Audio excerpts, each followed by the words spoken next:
আজকের দিনটা আনন্দেরও আবার একটু কষ্টেরও। আনন্দের হচ্ছে যে আমার 10 নম্বর ব্যাচের স্টুডেন্টসরা খুব সুন্দর ও সুস্থভাবে তাদের কোর্স কমপ্লিট করতে পেরেছে এবং নতুন উজ্জ্বল ভবিষ্যতের দিকে এগিয়ে যেতে চলেছে। আবার কষ্টের যে ওরা আর প্রত্যেক সপ্তাহে আসবে না এবং আমরা একসঙ্গে বসে প্রত্যেক সপ্তাহে হাসি মজা আনন্দ করতে পারবো না।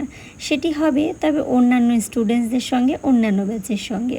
বেসিক্যালি সেদিন ছিল আমার 10 নম্বর ব্যাচের স্টুডেন্টসদের লাস্ট ডে অফ ক্লাস এবং দেখো ওরা আমার জন্য একটা সারপ্রাইজ রেডি করলো। আমি তো দেখে পুরোই অবাক হয়ে গেছি।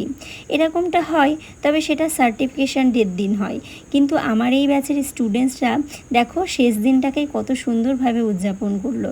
সত্যি ভেবে খুব আনন্দ লাগছে এবং সেদিন আমার খুবই ভালো লাগছিল। মিষ্টিমুখ করে আজকে আমরা 10 নম্বর ব্যাচের শেষ দিন উদযাপন করলাম এবং এই দেখো ফটো ফ্রেমটা কতটাই সুন্দর। সত্যি বলতে আমার লাইফে এই একটা ফটো ফ্রেম যেখানে আমার ফটো ফ্রেম বন্দি করা আছে। তোমাদের সবাইকে অনেক ধন্যবাদ, আমি খুব খুশি হয়েছি। আমরা সেদিন অনেক মেমোরি ক্রিয়েট করেছিলাম, অনেক কটা আপলোড করেছি এবং অনেক কটাই ভিডিওর মাধ্যমে শেয়ার করছি।